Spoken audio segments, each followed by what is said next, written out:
You probably have that information right now. Will it rain on New Year's? Yeah. Just they pressure us on. Yeah, right. Can you let us know now? It's maybe just a little early. Okay. Just a little early. Early for that. We'll let you slide. But we're going to be watching that. Odds are it's going to be warmer than today, warmer than tomorrow. Yeah, I mean, it's a cold day today for mid-January, let alone that time of year. I want to talk about storm reports in the form of snow. We haven't had to do that this year. Everywhere that you see one of these snowflake emblems was a different report that came in. Now, it certainly wasn't, a big snow event by any stretch, but it was the first snow event that we had. And looking at some of these totals, some of the bigger I saw were 0.3, that, quarter inch of snow on the ground, that little dusting on the ground.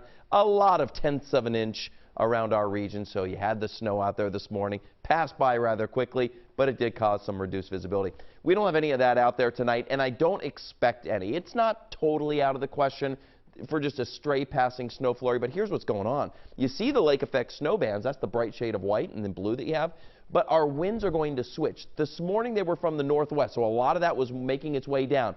Well, they're going from the west and then the southwest, and as it does, it's just going to take it in a different direction. In some ways, you might remember the smoke that we had this summer. It was just up to our north, and we had those northerly winds driving all that smoke down. Well, when the winds shift, it took it with it. Same thing with the lake effect snow bands for us. So tonight, we're going to say clear skies around the area. Everybody is well below freezing, mid to low 20s, but the winds are still blowing out there. Not as strong as they were, but tomorrow morning, you had a 10, 15 mile per hour wind to it. You had a 16-degree reading with the feels like temperature in Trenton, up and down I-95, pretty much everywhere. Expect mid to upper teens to about 20 degrees.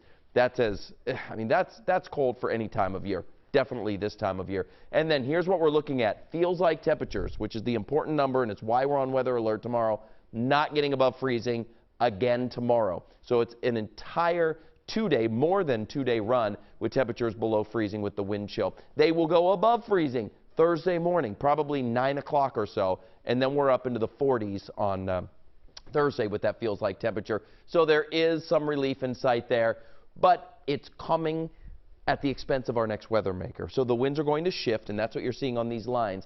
I'm going to start your future cast 2 days from now. So we're going 48 hours from now, Thursday evening. Thursday is still our pick day of the week. Temperature's probably right around 50, 51, and it's sunny with just a few clouds.